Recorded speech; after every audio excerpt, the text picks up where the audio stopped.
तो मैं आप सबको ऑलवेज़ यही बोलता हूँ कि भाइयों, पैसे किसी को भी देने की लोड़ नहीं है। एजेंटों को खासकर किसी भी तरह के जो कि काम आप खुद कर सकते हो, तो उस काम के पैसे एजेंटों को किस लिए देने, है ना। 500 रुपये का वीज़ा, मगर पेपर वर्क सारे मेरे। पेपर में कोई हेरा फेरी नहीं, और स्पेशली हम जिस कंट्री में रहते हैं न्यूजीलैंड में, सारे प्रोटोकॉल्स बहुत टाइट है। कल्ले पेपर डायरेक्ट इमिग्रेशंस में कॉल होते हैं, डायरेक्ट बैंकों में कॉल हो जाते हैं। तो सबसे इम्पॉर्टेंट चीज़ ये है कि यहाँ का प्रोटोकॉल इतना ज़्यादा हार्ड और स्ट्रिक्ट है। गलत काम इधर तो नहीं होता, उधर अगर हम इंडिया की बात करें, आप उन कामों के 5-5, 6-6 लाख रुपए, 7-7 लाख रुपए दे देते हो। जापान के लिए मैं आपको क्या हेल्प कर सकता हूँ अकॉर्डिंग टू माई एक्सपीरियंस, मैं आपकी फ़ाइल प्रिपेयर करके आपको हैंड ओवर कर सकता हूँ। सबमिट करने आपको खुद जाना है। जापान का अपॉइंटमेंट जो है वो मैं आपको लेके दूंगा। पेपर फॉर्मेलिटी सारी मैं करूँगा। मतलब आपको फ़ाइल बना के मैं ऐसे आपके हैंड ओवर आपके हाथ में दूंगा, आप जाओ फाइल खोलो, फाइल आपके घर तक पहुंच जाएगी, इतना तक मैं कर दूंगा।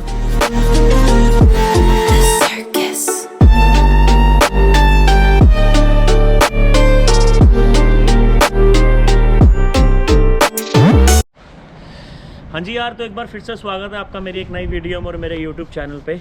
तो आज एक नए दिन के साथ भाइयों, न्यूजीलैंड में बहुत ही ज़्यादा ठंड हो रही है। ठंड के साथ बहुत ही ज़्यादा फ्रीजिंग हो रहा है, बर्फ़ीली हवाएं चल रही हैं, क्योंकि बस कुछ ही दिनों के अंदर आहू कुनी हमारे न्यूजीलैंड में, हमारे जो जहाँ पे मैं रहता हूँ माटा से अबाउट 300 किलोमीटर पे जाके बर्फ़ पड़ने वाली है, बहुत ही ज़्यादा अच्छी वाली। तो उस वजह से ठंड का जो माहौल है माटा में बहुत ज़्यादा फैल रहा है। मोर ओवर बहुत सारे कंटेंट्स के साथ मैं एक नया मैसेज लेके आया हूँ आपके लिए। मैं ये मैसेज लेके आया हूँ भाइयों कि जिस तरह आपको पता है, मेरी लास्ट वीडियोस में आपने देखा था कि मेरा जापान का वीज़ा जो है वो फाइनली अप्रूव्ड हो गया है। सेकंड चीज़, मैं अपने ब्रदर के साथ गया था उसका वीज़ा लेने, उसका भी जापान का वीज़ा अप्रूव हो गया है। दोनों वीज़े जो हैं वो मैंने खुद अप्लाई करे थे, खुद सारे पेपर वर्क बनाया था, सारा कुछ करके वीज़े को फाइल करा, एम्बेसी में सबमिट किया, एंड दैट्स इट।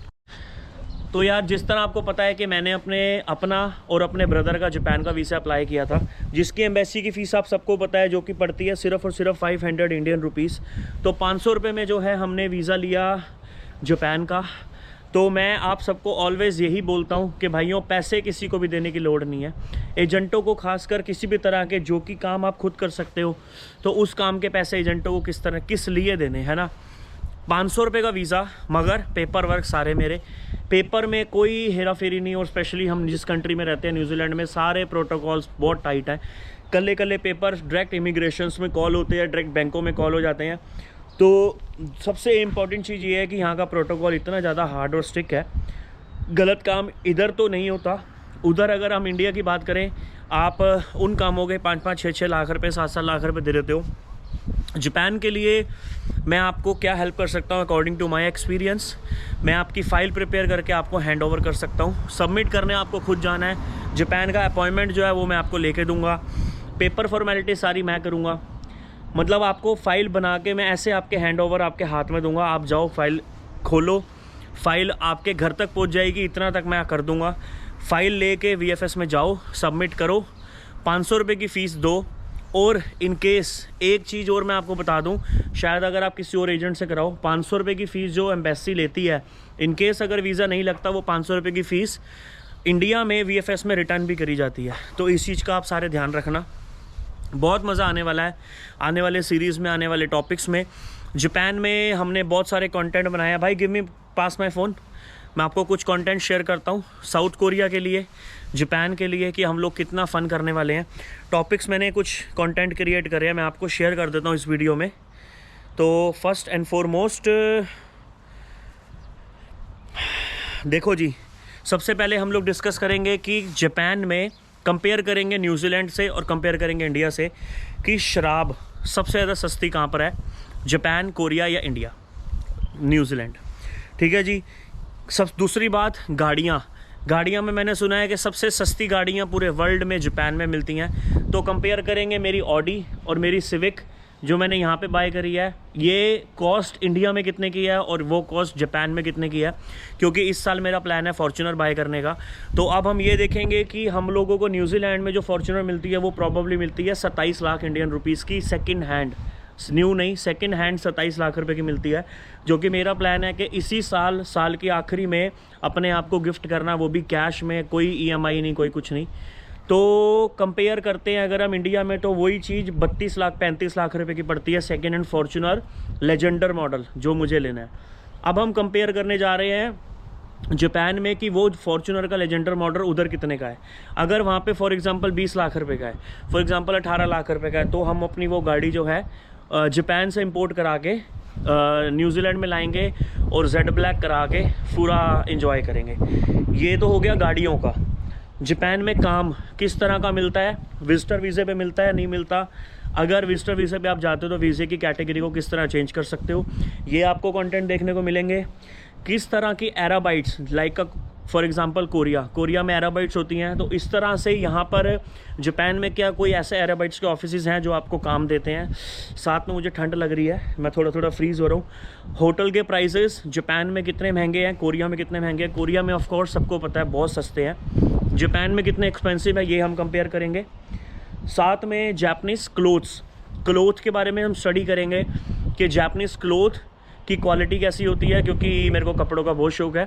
जिस तरह आपने मेरी लास्ट वीडियोस में देखा था कि मैं इंडिया से ढेर भर के कपड़ों का लेके आया था और मैंने 40-45 हज़ार रुपये एक्स्ट्रा पे करा था लगेज का। तो जापान में हम लोग देखेंगे कपड़ा कितना सस्ता है। ऑल्दो हमने चाइना जाना है, क्योंकि आपको पता है कि मेरा चाइना का वीज़ा ऑलरेडी सबमिट हो गया है, तो चाइना जाके हमने कपड़े ही बाय करने हैं। और मैं अपने ब्रदर से यही डिस्कस कर रहा था कि हमने जो लगेज है वो एकदम मतलब एम्प्टी लेके जाना है, शॉर्ट्स वगैरह लेके जाने हैं, क्योंकि समर्स का उस समय उधर माहौल होगा, क्योंकि एशियन कंट्रीज़ में गर्मियाँ पड़ रही हैं और ओशियन कंट्री जिसमें हम रहते हैं पैसिफिक ओशन में, यहाँ पे ठंडी ठंड है। सेकेंड चीज़, जापान में जो मेकअप होता है उस मेकअप के ऊपर हम स्टडी करेंगे कि किस तरह का मेकअप, किस तरह की क्वालिटियाँ होती हैं। जापान की टोक्यो स्ट्रीट्स में पार्टीज़ के बारे में सर्च करेंगे कि जापान में नाइट लाइफ सर्च करेंगे कि नाइट लाइफ और बढ़िया फन क्लब स्ट्रीट फूड्स कहाँ पर होते हैं। इलेक्ट्रॉनिक मार्केट जापान में मैंने जाना है, जहाँ से मेरे को आईफोन बाय करना है। प्रॉबली मेरा ध्यान है 15 प्रो मैक्स जो अभी तक का मैक्सिमम चल रहा है, बट मेरा जो टारगेट है वो है 1 टेराबाइट। ऑल्दो मैं न्यूजीलैंड से भी ले सकता हूँ, बट न्यूजीलैंड में 1 TB बहुत हार्ड है फाइंड करना। मैंने बहुत कंपनीज़ में और बहुत सारे आउटलेट्स में अप्रोच कर लिया, बट यहाँ पे नहीं है। थर्ड चीज़, एप्पल का आउटलेट पूरे न्यूजीलैंड में नहीं है। तो जो भाई के पास बतेरा पैसा है भाइयों, एप्पल का आउटलेट का आप एप्पल वालों से कॉन्ट्रैक्ट ले सकते हो और न्यूजीलैंड जैसे देश के, ऑकलैंड जैसे देश में एप्पल का आउटलेट खोलो, क्योंकि पूरे न्यूजीलैंड में एप्पल आउटलेट नहीं है। तो ये चीज़ जिसके पास मोटा पैसा है तो वो ये चीज़ कर सकता है। फूड एक्सपीरियंसेस लेंगे, एक टारगेट लेंगे 10,000 जो चाइना येन चलते हैं, वो चलते हैं को जापानीज़ येन चलते हैं। 10,000 लेंगे या 1,000 या 10,000 5,000 ऐसे लेके हम लोग मार्केट में जाके सर्च करेंगे कि या 2,000 येन या 3,000 येन में हम क्या पूरा दिन स्पेंड कर सकते हैं, और अगर कर सकते हैं तो क्या क्या चीज़ें खा सकते हैं, क्या क्या चीज़ें एंजॉय कर सकते हैं। अगर हम उसी फंड में क्या हम मेट्रो में भी घूम सकते हैं, क्या हम फूड स्ट्रीट खा सकते हैं, क्या हम मतलब A to Z हम मैक्सिमम कवर करेंगे कि जापान में कम से कम बजट में हम क्या खा पी सकते हैं। उसके बाद बात कर सकते हैं जापान में क्या हम बैंक अकाउंट ओपन करा सकते हैं टूरिस्ट वीज़े पे, पैसों को इधर से उधर मंगाने के लिए, इस चीज़ को भी स्टडी करेंगे। उसके बाद हाउ टू अप्लाई रिफ्यूजी के ऊपर स्टडी करेंगे। जापान में क्या हम लोग जापान में किस तरह से हम लोग रिफ्यूजी जो है वो अप्लाई कर सकते हैं। इमिग्रेशन प्रोसेस सारा आपका भाई देखेगा, जो भी आपको प्रोसेस और किसी भी तरह की हेल्प की ज़रूरत हो वीज़े को लेके, पेपर वर्क को लेके, उसके अंदर मैं बस आपकी हेल्प कर सकता हूँ। आपकी फ़ाइल क्रिएट करके मैं आपको इंडिया में हैंड ओवर करवा सकता हूँ। आप जाके खुद सबमिट करो एम्बेसी में, which would be more helpful to achieve your visa. और अगर आपका वीज़ा लगता है तो सिर्फ 500 रुपये की एम्बेसी फ़ीस और मेरी छोटी सी फ़ीस में आपका वीज़ा लग जाएगा और आप जाओ, रेदर देन किसी को 1 लाख 2 लाख 5 लाख 10 लाख देने के कंपेयर में। उसके बाद हम लोग जापान में गाड़ी हायर करेंगे रेंट की, ब्रदर और मैं गाड़ी रेंट करके हम लोग जापान के विलेजेस में जाएंगे, छोटे छोटे टाउनों में जाएंगे, छोटे छोटे आइलैंड्स में जाएंगे और वो देखेंगे कि जापान में उधर जापानीज़ की विलेज की लाइफ कैसी है। तो ये एक्सपीरियंस भी हम लोग इस बार ही करने वाले हैं, क्योंकि भाई साथ जा रहा है तो बहुत सारा मज़ा आने वाला है। Last but not least, Japan में देखेंगे डेटिंग साइट्स कौन सी चलती हैं, तो और किस तरह हम लोग वहाँ पे जापानीज़ लोगों से फ्रेंडशिप कर सकते हैं, चाहे वो किसी भी तरह की फ्रेंडशिप हो। क्यों? क्योंकि जापानीज़ लोग बहुत ही ज़्यादा फ्रेंडली हैं, बहुत ही ज़्यादा कूल नेचर के हैं, तो हम लोग इस चीज़ को भी ध्यान में रखते हुए चलेंगे। और इंडियन फूड जापान में हमारे को मिलता है, अगर मिलता है तो कितना एक्सपेंसिव मिलता है और उसकी फ़ूड क्वालिटी कैसी है। और कुछ चीज़ मेरी तरफ से एक चीज़ मैं और ऐड ऑन कर रहा हूँ आपके सामने, Indian experience living in Japan. तो मैंने ये एक कंटेंट और भी आप मेरे माइंड में आया कि जो भी हमारे को इंडियन भाई मिलेगा हम लोग उनसे कंटेंट में उनके साथ वीडियोस बनाएंगे कंटेंट्स में, और ये डिस्कस करेंगे कि आप कितने सालों से जापान में हो, यहाँ की लाइफ कैसी है आपके अकॉर्डिंग, आपका पर्सनल तजुर्बा, पर्सनल एक्सपीरियंस को डिस्कस करते हुए हम लोग ये सारे कंटेंट्स का ढेर लगा देंगे मेरे आने वाले दिनों में चैनल पे, भाई के चैनल का नाम लिंक नीचे आएगा डिस्क्रिप्शन में, आप जाके सब्सक्राइब कर लेना। भाई के चैनल का एक ही मोटिव है कि किसी को सेटल्ड होना है अब्रॉड में, स्पेशली न्यूजीलैंड में, सो ही कैन हेल्प यू कि भाई पेपर वर्क प्रोसेस आपके लिए किस तरह का बेनिफिशियल रहेगा।